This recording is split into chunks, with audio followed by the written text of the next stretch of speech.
Before I get started on today's review, let's hear a few words from my sponsors.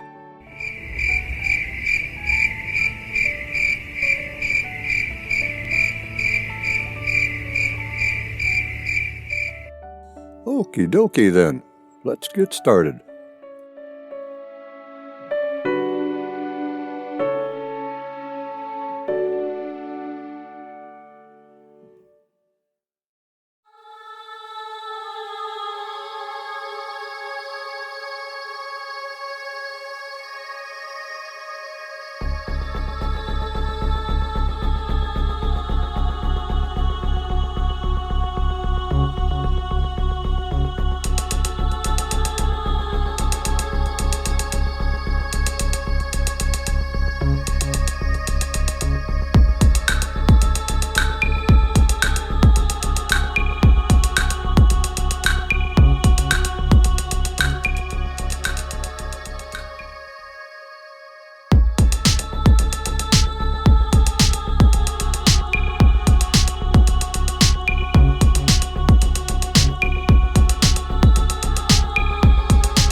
The Officer's automatic Colt pistol was introduced in the mid-1980s to compete in a growing concealed carry market.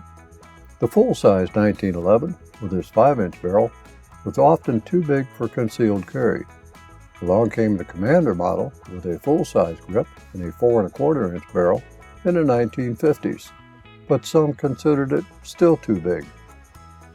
Then, around 1985, Colt introduced an all-steel copy of the original Colt Government with a 3½ inch barrel, 3/4 inch shorter than a Commander, and 1½ inches shorter than a full-size Government model.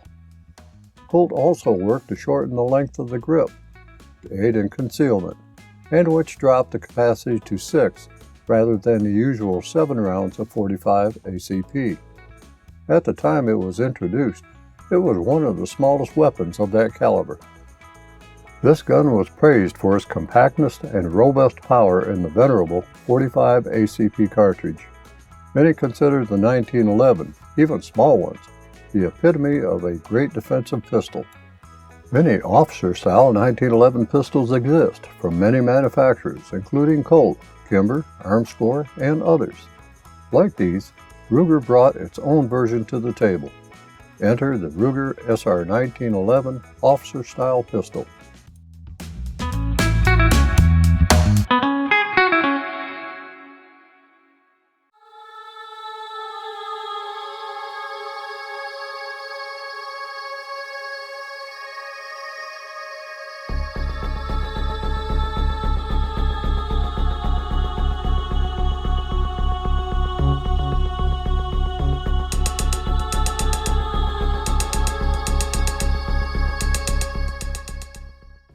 The Ruger Officer Style 1911 Model 6762 is a 3.6 inch barreled 7+1 round pistol that was initially chambered in .45 ACP, but now can be found in a 7+1 two-tone aluminum frame model and 9mm offering. After my ownership of the SR1911 full-size model, a Commander style, and a lightweight Commander style, it only seemed logical to establish a relationship with the Officer style. As a short backstory, I carried a Colt Combat Commander and sometimes the Colt Officer model off-duty when I was a Leo and afterward when I worked in private investigations and executive protection in another lifetime. They were sold during hard times, but the yearning for another remained. Since that time, many 1911-based pistols have graced the hip at one time or another, primarily government and commander-sized 1911s. And when Ruger introduced the SR1911 full-size and commander-style model, I eagerly waited to see if Ruger would release an officer model. When Ruger did release the SR1911 Officer style, I read everything I could about it and watched many video reviews. As previously mentioned, the original Colt Officer model was introduced in 1985, and Ruger applied many technological advances to its version of the pistol. I decided that I needed one, even if it did have a design quirk that I will talk about. So, let me dig into the Ruger SR1911 Officer style 45 caliber pistol that some would consider a subcompact of its kind. The Ruger SR1911 Officer style pistol is an all stainless steel compact 1911 that brings the original concept into the 21st century. Equipped with a 3.6-inch barrel, this impressive pistol comes equipped with two 7-round magazines, yet it is sized for everyday carry. When I took the SR1911 Officer-style pistol out of the box, I was pleasantly surprised by the appearance of the matte stainless steel finish of the slide and frame. The weight of the Officer style is 31 ounces, which is important in terms of soaking up recoil from the powerful 45 ACP cartridge. The overall length is 7.25 inches and the height is 5 inches. The Ruger has many features favored by today's 1911 shooter. Starting at the top, it features a set of black, drift-adjustable Novak 3-dot sights, designed not to snag on clothing during a rapid draw. I painted the front sight dot with fluorescent green to provide some contrast between the front and rear dots. The slide features wide, slanted grasping grooves at the rear only. The barrel is too short to perform a press check from the front. If you need to make sure of the Ruger's loaded status, there is a large circular viewing port at the rear of the chamber. The Officer style has a black accented oval-shaped skeletonized hammer mated with a titanium firing pin in the slide for faster lock times. The titanium firing pin is also a safety feature to prevent the pistol from firing if it is dropped on the hammer. The extended thumb safety is left side only. An aftermarket ambidextrous thumb safety can be installed if desired. The black and serrated manual thumb safety is extended and easily reached. Both safe and off-safe positions snick cleanly through the motion, although going into the off-safe position is slightly lighter in feel. The slide release is standard fare, meaning that it could use a rear extension so that it can be released during a rapid reload without having to twist the pistol in a shooting hand to reach it. My thumb just can't quite reach it without twisting. However, I have no problem releasing it with the thumb of the support hand. The black checkered magazine release is prominent enough to be operated easily by the shooting hand thumb, but not so prominent as to be accidentally activated. The beaver tail grip safety is excellent and incorporates a memory bump. I like to shoot my 1911-based pistols with my thumb over the thumb safety, which provides the highest grip possible. The memory bump ensures that my hand remains in contact with the grip safety, even with the high grip that I use. Slide to frame fit is excellent with no discernible side play. The slide operates very smoothly and surprisingly easy, even with a triple spring recoil system in place. Lockup is tight and positive. The replaceable G10 grip panels features the Ruger logo on both sides, which is textured to enhance the gripping surface. Their gray-black color blends in well with the pistol. These grips were replaced, at first, with my favorite Hogue rubber wraparound grips, and while they are excellent grips for holding on to the pistol, my penchant for wood grips overcame my sense of utility. While I prefer solid wood grip panels, the laminated 1911 Compact Officer Finger Groove Super Walnut Checkered Stipple item number C0-FG07-STP grip panels from the Altamont Company really captured my attention. Mounted with custom screws from Cool Hand Grips, the Ruger SR1911 Officer is now a personalized pistol, almost, tailored to my exacting standards for a carry piece. These grips add a dimension of layering that cannot be achieved by Mother Nature. The detail is impeccable, as is the fit to the hand. While the grip panels are not thicker than the standard 1911 grip panels, the finger grooves add a tad more grip area and a better finger purchase, which my hand prefers. Although I have never experienced a plunger tube coming off, I know people that have, and that is no longer a concern with the Ruger SR1911 line of pistols, as each has a plunger tube that is integral with the frame. For the 1911 purist among us, the Ruger SR1911 Officer style is built on the 70 series model. That is, there is no trigger-actuated firing pin block that prevents the pistol from firing should the hammer take a knocking in the rest position or cocked position. Instead, Ruger uses a strong firing pin spring with a light titanium firing pin that accomplishes the same purpose but in a different manner. Most prefer the 70 series triggers, as I do, although I can say that I never encountered issues with my 80 series Colt government model when carried during my time as a Leo. It worked just fine for me when I needed it. The barrel is a bull barrel type, and a barrel bushing is not required. The triple spring full-length guide rod, however, does require a guide rod bushing, also known as the recoil spring plug, that inserts into the slide to capture the recoil springs. The CNC controlled machining leaves little to be desired. Little in the way of tool marks, that is. Ruger has some of the nicest finishings on a production pistol, as compared to what I have seen through the years with any manufacturer, in my opinion. The Ruger SR1911 Officer style has a balanced feel to it when fully stoked with ammunition. If you normally carry a full-weight government 1911 on a daily basis, as I do, it takes some time to acclimate to the compact nature of the Ruger SR1911 Officer style, or for any compact 1911 for that matter, especially at the range. The more I handle it though, the more I like it. The aluminum serrated and skeletonized trigger is adjustable for over travel, but no adjustment was necessary on this version. Trigger pull weight on this particular model is about 4¼ pounds, with a slight take-up, a clean break, and virtually no over travel. The trigger take-up is more of a step than a smooth pull. Being all stainless, the Ruger SR1911 Officer style weighs in at 31 ounces, dry, a scant 1.7 ounces over my lightweight Commander style SR1911, and 4.56 ounces lighter than the RIA standard 1911 CS, which weighs in at 34.56 ounces, with its 3.62-inch barrel, and 2.5 ounces heavier than the lightweight 6-round Springfield Range Officer Compact in the same chambering with its 4-inch barrel.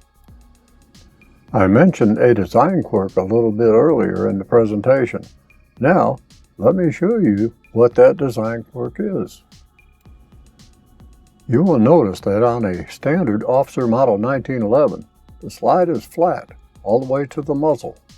On the Ruger SR1911 Officer style pistol, however, the slide is indented where the dust cover ends. This narrows the muzzle end of the slide to accommodate easier holstering of the pistol, and it does add a little style to the pistol. Regardless of how nice a firearm seems to be, the true test is shooting it. After a thorough checkout, cleaning, and lubrication, the Ruger SR1911 Officer style pistol was ready for the range. I talk about maintenance later in the presentation.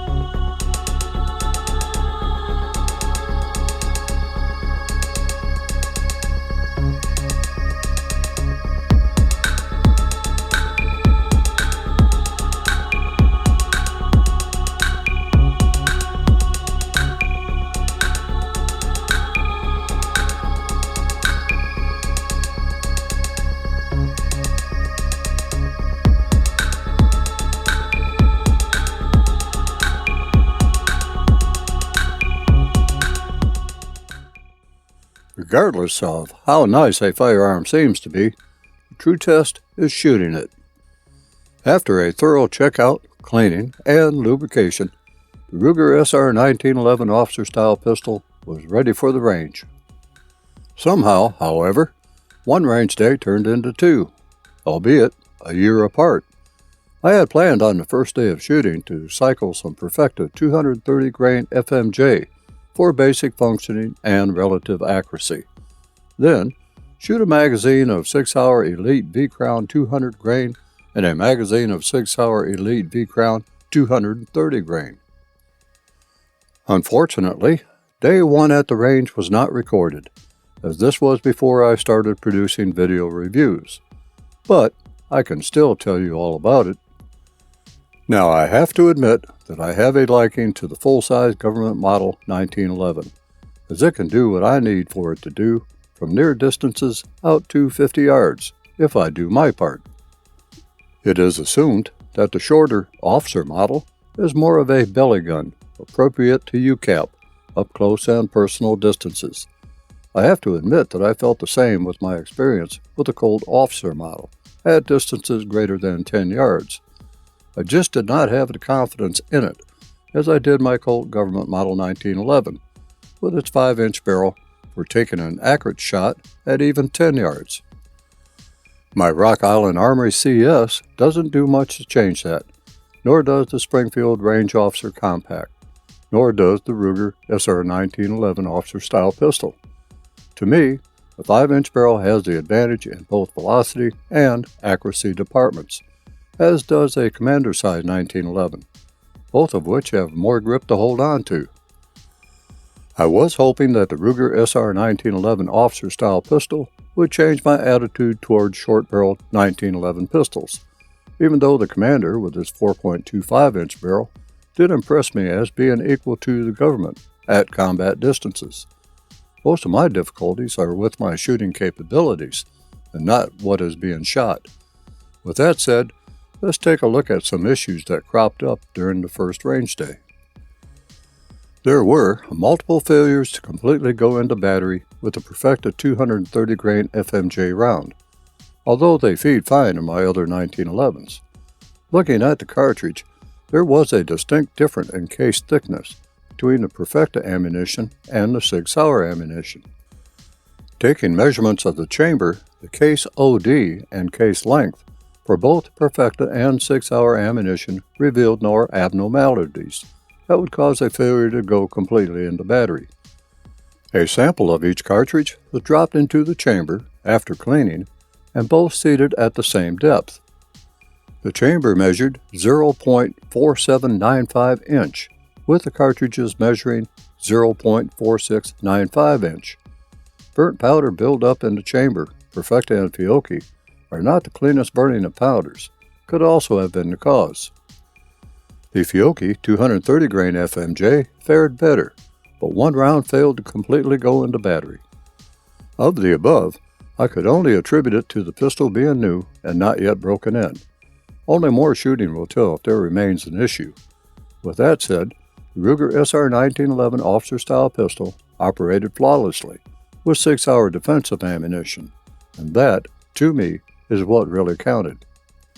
There were no feeding issues with the Sig Sauer V-Crown 230 grain JHP, 200 grain JHP, or the 185 grain JHP. The 230 grain had the least felt recoil of the three, and accuracy was about the same for all three at the combat distance of 7 yards. The first shot revealed that the Ruger SR1911 Officer style pistol is a snappy little critter, but is manageable with the proper grip and adequate grip panels. Some say that with a short barrel 1911s like this one, the 185 grain fodder is the best choice to use for velocity's sake. The 185 grain cartridge is, of course, lighter and faster than the 230 grain cartridge. However, I found the 230 grain cartridge the softest recoiling of them all. Bullet strikes on the target were slightly left of POA. Both sights seemed aligned with the center of the slide. With that said, only more trigger time with the pistol may help immensely. The summary of the first range day is that the Ruger SR1911 Officer style pistol is definitely a belly gun at this point. Some rear sight drifting was in order. Hopefully, the stay shooting results with the failures to feed will not be long term. As mentioned, a year has passed since I had shot this pistol. It resided in a safe. Many other firearms came into the fold in the meantime, but it was time to bring the Ruger Officer style pistol back to life. So, here we go with Range Day 2, which was filmed. The good, the bad, and the ugly of it all.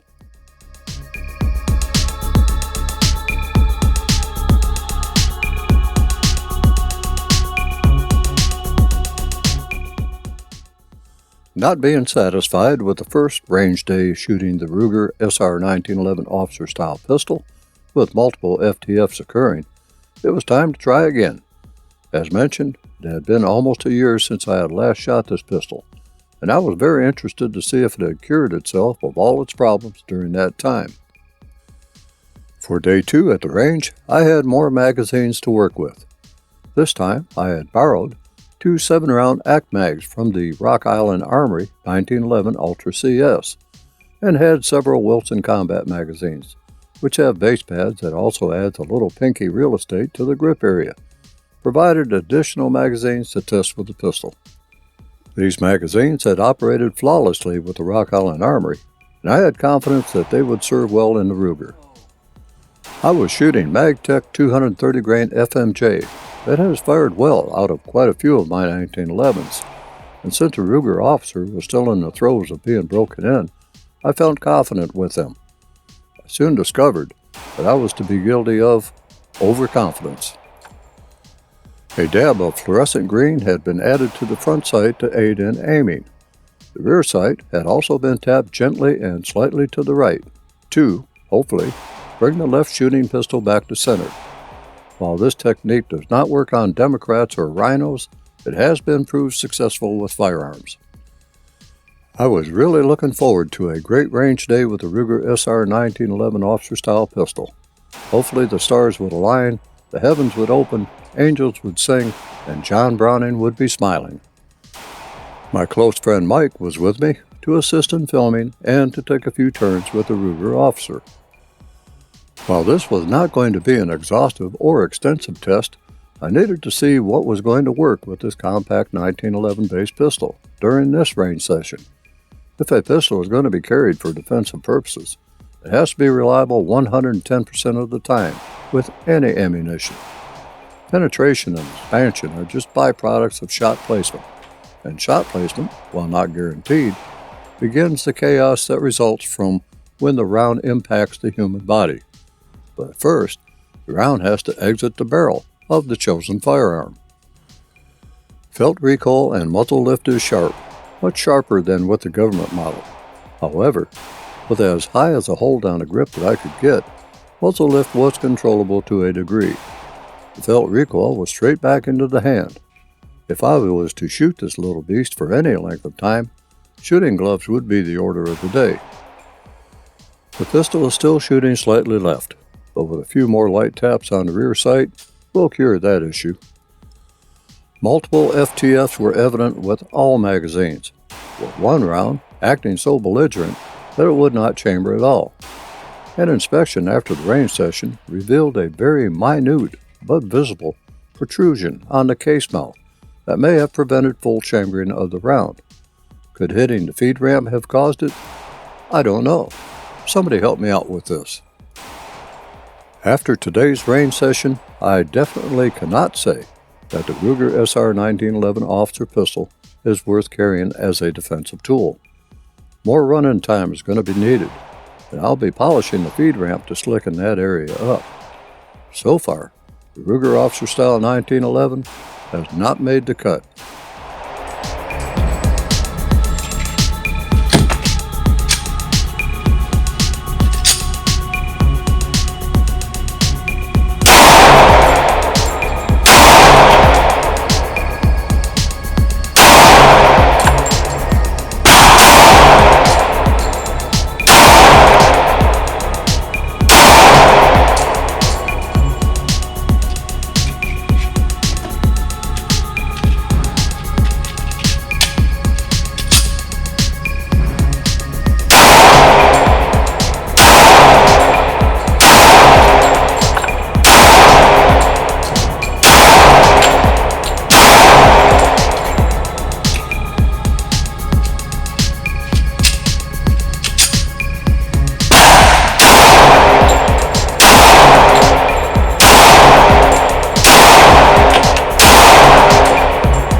more.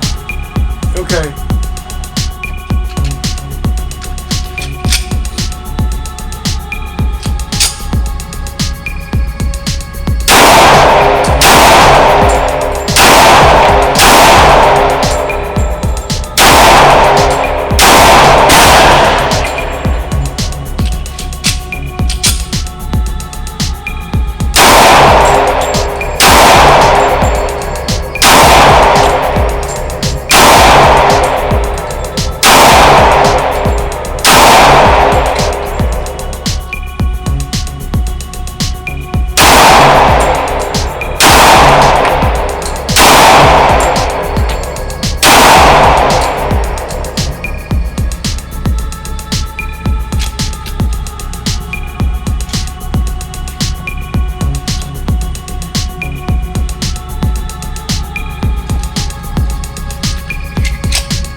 Disassembling and assembling the Ruger SR1911 Officer style pistol strays a bit from conventional short-barrel 1911 based pistols, even with those that have full-length guide rods.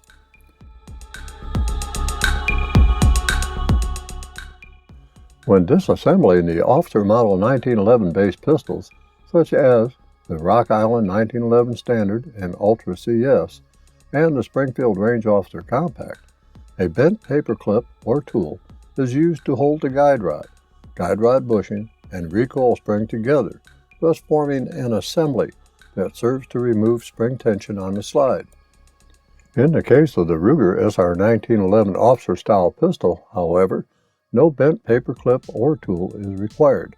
This means that you remove the slide lock lever under spring tension. So, let's go through the disassembly process. Obviously, the first step is to make the pistol safe, magazine out of the firearm, and no ammunition chambered. Once the firearm is guaranteed to be empty and safe, you move to the next step.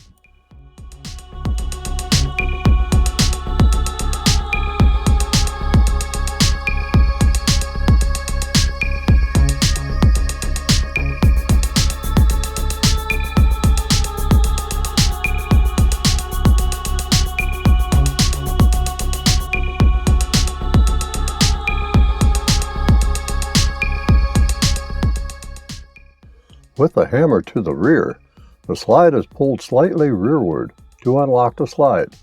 Then, while supporting the slide with the right hand, the disassembly notch is lined up with the slide lock pin. I normally grip the pistol as I would when disassembling a pistol like the Glock, thumb around the beaver tail safety, and fingers holding the slide in place. Note that there is a possible pinch point at the ejection port and barrel, and the fingers of the hand need to be away from this area while holding the slide to the rear. Next, the slide lock is removed in the usual fashion. Align the disassembly assembly notch with the slide lock pin and then remove the slide lock assembly from the frame. Note that the slide is still under spring tension. The slide is then slowly allowed to move forward while keeping any fingers away from the ejection port until all spring tension is gone. Finally, the slide is removed from the frame. Holding the slide upside down, the swing link is placed to the rear. The base of the guide rod is lifted up, again under spring tension, and over the swing link housing. Slowly allow the spring tension to release and then remove the guide rod and recoil springs from the rear. The guide rod plug, or bushing, is then pushed in from the front for removal. The swing link is pushed all the way forward and the barrel is removed from the front of the pistol, as with any 1911.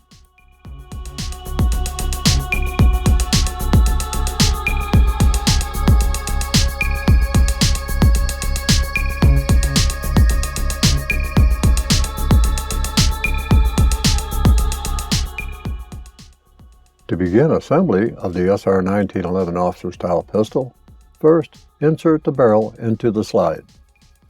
The first consideration when assembling the Ruger SR1911 Officer style pistol after inserting the barrel into the slide is to ensure that the guide rod bushing is properly installed.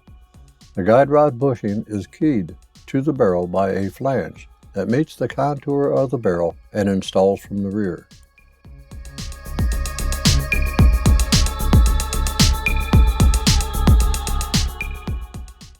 Once the guide rod bushing is properly installed, the guide rod and recoil springs can be installed.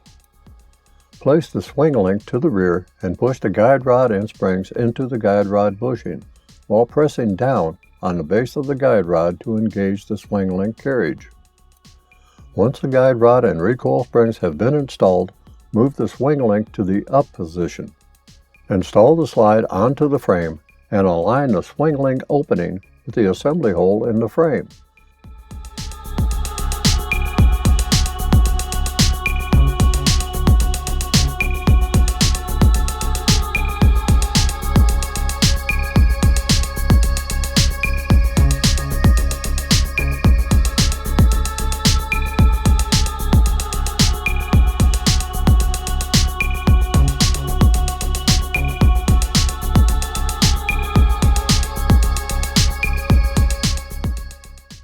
Note that this action places the slide under spring tension, and the slide must be supported, as was done in the disassembly, to prevent the slide from moving forward. Insert the slide lock assembly and lock into place, as with any 1911. Cycle the pistol several times and check for proper operation.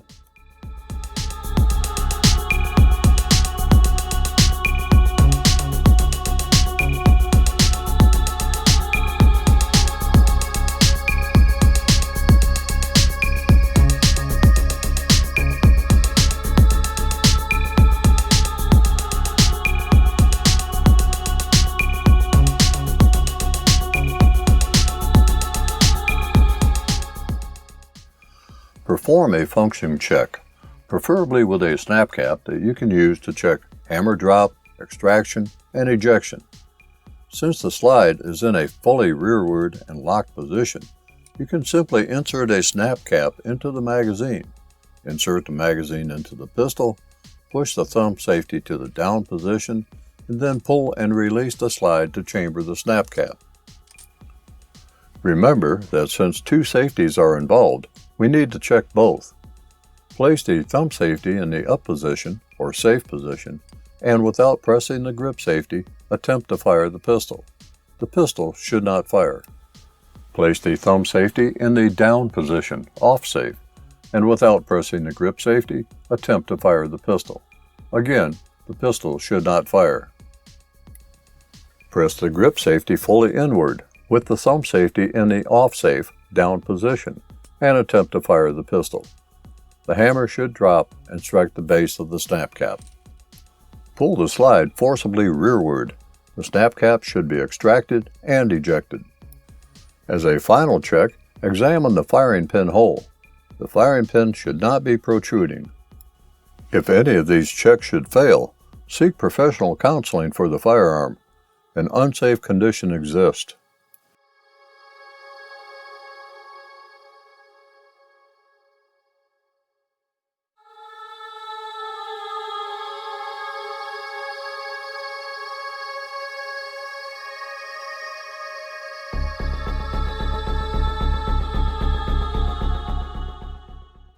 The 1911 still remains one of the thinnest pistols to carry, whether it is carried concealed or open.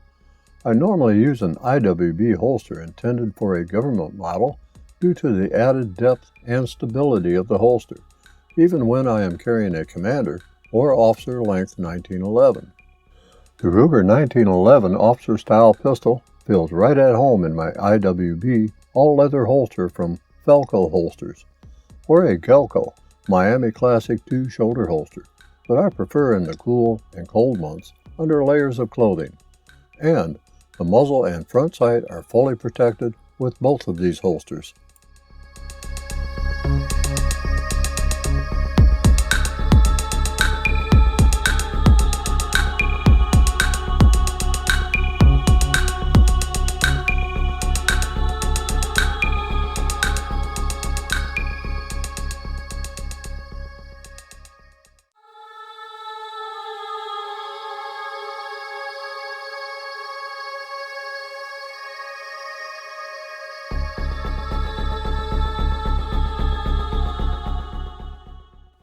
While I really like the laminated 1911 Compact Officer Finger Group Super Walnut Checkered stipple grip panels from the Altamont Company, something with a bit less brown, I felt, would better accent the pistol.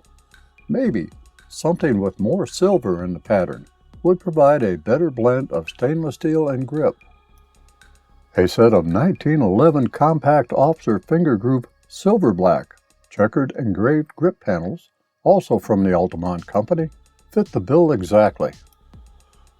Mounted with the same custom screws from Cool Hand Grips, the Ruger SR1911 Officer is now a more personalized pistol. These grips, like the previous grips, add a dimension of layering that cannot be achieved by Mother Nature. The detail is impeccable, as is the fit to the hand. While the grip panels are not thicker than a standard 1911 grip panel, the finger grooves add a tad more grip area and better finger purchase, which my hand prefers.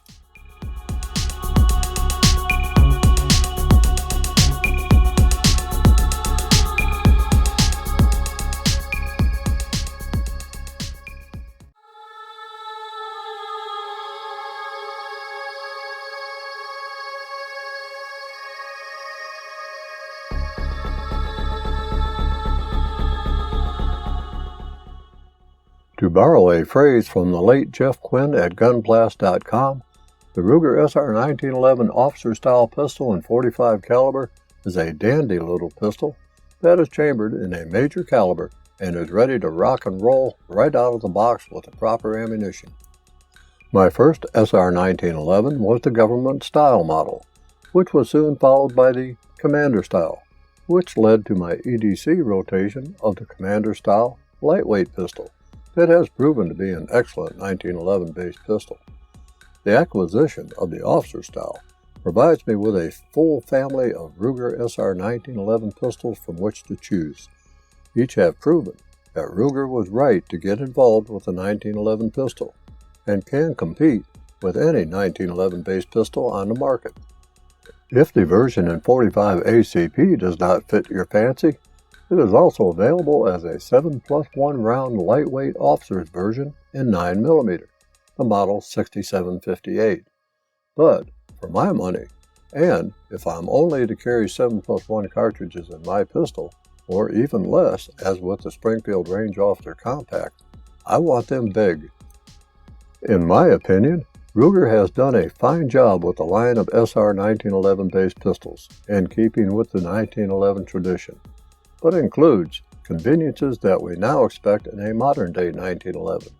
Or, if the compact is not your style, you might want to consider the Ruger SR1911 CMD or the lightweight SR1911 CMD-A, both of which are excellent handguns. The John Moses Browning Design 1911, although adopted by the Army on March 29, 1911, started life earlier than that. It is in current use by more countries than I have toes and fingers, including thumbs, and seems only to be gaining in popularity rather than diminishing, even though striker-fired pistols dominate the market. We are no longer saddled with a basic government model 1911, as advancement of metallurgy, cast forging, and CNC manufacturing, let alone more modern conveniences like extended controls, are now standard. A high-quality 1911 based pistol can be purchased at a reasonable price. Unless a 1911 based pistol comes from a custom shop, most are considered entry-level pistols. The Ruger SR1911 Officer style pistol would fall into that category, I suppose. While it may be considered an entry-level pistol, it is definitely not for beginners. I have purchased a couple of 1911 pistols from first-time shooters that were intimidated by them. While I can recommend the Ruger SR1911 Officer style pistol, I also realize that there are folks who prefer manufacturers other than Ruger, and there are plenty of other manufacturers of 1911 based pistols. Virtually all 1911 based pistols can be found with the same features in one form or another. Rock Island Armory has made a name in reasonably priced 1911 pistols with excellent quality, and I have been carrying a Rock Island Armory 1911 FS Tactical for several years, with no complaints. What I can tell you from experience is that the Ruger SR1911 series of pistols have ranked high in my book for many years and in several areas. The Ruger SR1911 series of pistols are not as reasonable in cost as the Rock Island Armory models, or as expensive as a Dan Wesson, Sig Sauer, or some others. With that said, if you like a compact 1911 based pistol, the Ruger SR1911 Officer style pistol's price of admission may not be worth the show, unless an extensive break-in period is followed. I'll be doing a follow-up review after quite a few more rounds are put through the Ruger Officer. Well, my friend, this is the end of this review, and I hope that you found it educational and enjoyable. More gun and gear reviews are in the mill. I hope that you will be here with me when they are published. Until then, stay safe out there.